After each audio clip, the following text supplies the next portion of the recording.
Hay historias que no terminan en una sola parte, porque lo que la gente cuenta es demasiado inquietante para ignorarlo. Aquí tienes la segunda parte. ¿Cuál ha sido la cosa más perturbadora que alguien te ha dicho alguna vez?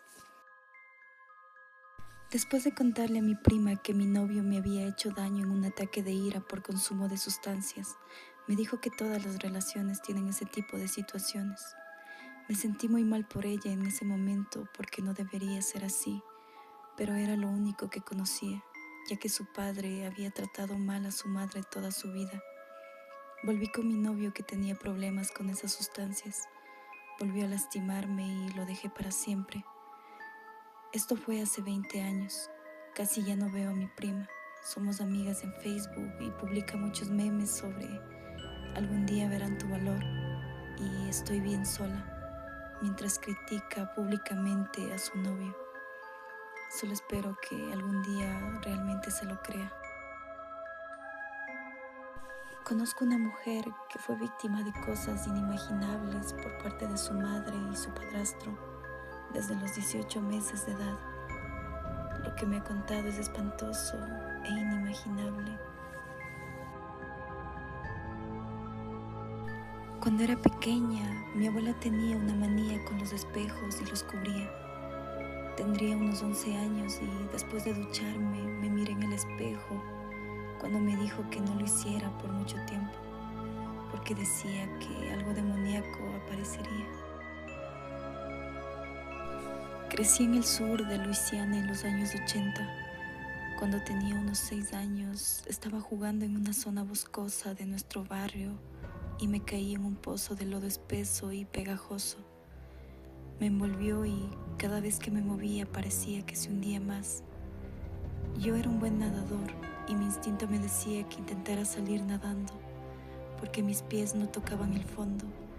No funcionó, estaba aterrado, con un brazo hundido en el barro, atascado y arrastrado hacia abajo, y el otro fuera agitándose. Mi amigo Frankie corrió a su casa, cogió la cuerda de remolque de su padre para su bote y me la lanzó, logrando sacarme. Sin embargo, el barro me arrancó una zapatilla y la perdí para siempre. Me metí en un buen lío por haber perdido mi zapato. En fin, para responder a tu pregunta, esa misma noche mi primo me enseñó un video muy perturbador, donde un niño caía en un pozo de barro y no lograba salir. Eso me afectó más que la experiencia en sí.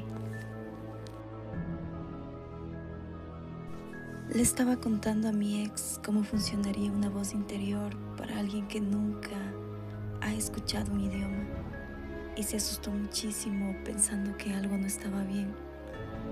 Ella estudió literatura, pero siempre había creído que la voz interior en los libros y las películas era solo un recurso narrativo y que solo algunas personas experimentaban algo así en su mente. Así que ambos descubrimos al mismo tiempo que existía otro tipo de forma de pensar. Esto me llevó a leer mucho sobre el libre albedrío y la importancia de nuestra voz interior, si es que la tiene. La mía es de las que nunca se callan, así que estar con alguien cuya mente está completamente en silencio fue impactante al principio, pero me di cuenta de algo. Si alguien te lanza una pelota, la atraparás. Tu voz interior no tuvo que tomar una decisión para hacerlo. Tu mano simplemente se levantará y la agarrará. Y lo mismo ocurre con la mayoría de las acciones. La voz interior es más bien como una forma de reflexionar sobre lo que ya ha sucedido, lo que deberíamos haber hecho, cómo debería hacerse en el futuro, mientras que las decisiones reales se procesan de forma más profunda y rápida de lo que esa vocecita puede expresar. No tiene acceso al funcionamiento interno de la mente y, en última instancia, no es lo que toma las decisiones. Así que mi ex no tenía esa especie de narración constante en su mente. Suena tranquilo, pero ella era todo menos tranquila. Hace unos 12 años, un conocido en una fiesta dijo que le gustaba el trabajo de Albert Fish y que deseaba tener una criatura para entrenarlo en cosas realmente aberrantes, para que no lo considerara raro porque simplemente había crecido así. Pensé que intentaba parecer provocador y hacer una broma macabra. Ahora está en prisión por motivos relacionados. En la universidad vivía con mi amiga y su novio, que también se convirtió en mi amigo, y al final rompieron. Dejé de tener contacto con él y ni siquiera me di cuenta de que había desaparecido de las redes sociales. Resulta que ahora está en prisión por acoso en línea, entre otras cosas. Editaba imágenes de chicas que lo rechazaban, colocando sus rostros en fotos comprometedoras, para luego publicarlas en internet y crear anuncios engañosos, incluyendo los números de teléfono de las chicas. Cuando le conté ese detalle a su ex, se quedó boquiabierta. Dijo que siguió recibiendo mensajes de textos aleatorios sobre esos anuncios durante semanas después de que él se mudara de su apartamento. Todavía me molesta pensar en eso. El marido de mi amiga me contó que su mujer había provocado un accidente con su perrito porque ya era viejo y estaba cansado de cuidarlo. No le creí, pero me pregunté cómo el perro había quedado atrapado bajo las ruedas de su coche. Yo estaba allí cuando ocurrió. Ella parecía muy alterada y lo llevó corriendo al veterinario, pero no logró sobrevivir en el camino. Años después, tras conocerla mucho mejor, ahora creo que su marido decía la verdad, pero ambos han fallecido, así que nunca lo sabré con certeza. Hace unos 8 o 9 años ingresé en un centro de rehabilitación. Como en la mayoría de esos sitios, la gente pasaba mucho tiempo contando historias, algunas inquietantes, otras increíbles y muchas probablemente exageradas o completamente inventadas. Al cabo de un tiempo, uno casi dejaba de intentar discernir la verdad. Había un chico allí con el que me hice amigo. Hablábamos bastante a menudo, pero rara vez hablaba de su pasado. Sabía que había estado en prisión, pero nunca le pregunté por qué. No parecía algo que se sacara a relucir así como así. Una noche estábamos sentados charlando y empezó a sincerarse más que nunca. Finalmente me contó cómo terminó en prisión. Según él y un amigo vieron en las noticias a un chico que había ganado la lotería o heredado una fortuna.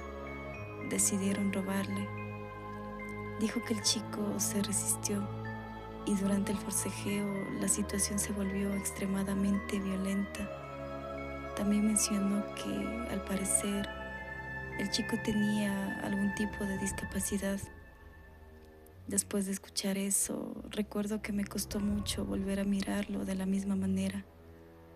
Lo que más me impactó no fue la historia en sí, sino la expresión de su rostro mientras lo contaba.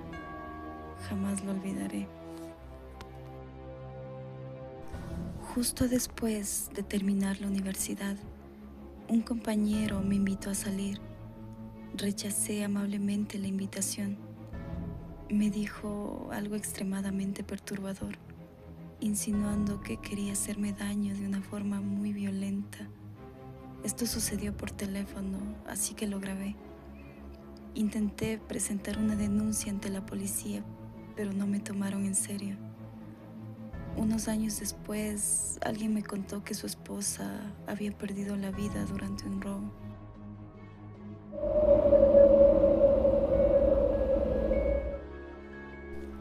Hay historias que empiezan como algo normal, pero terminan dejando una sensación extraña, difícil de explicar, porque no importa cuánto tiempo pase, hay cosas que simplemente no se olvidan, tal vez porque son reales o tal vez porque en el fondo sabemos que algo así podría pasarle a cualquiera. Y ahora que las escuchaste, ya no hay forma de sacarlas de tu mente.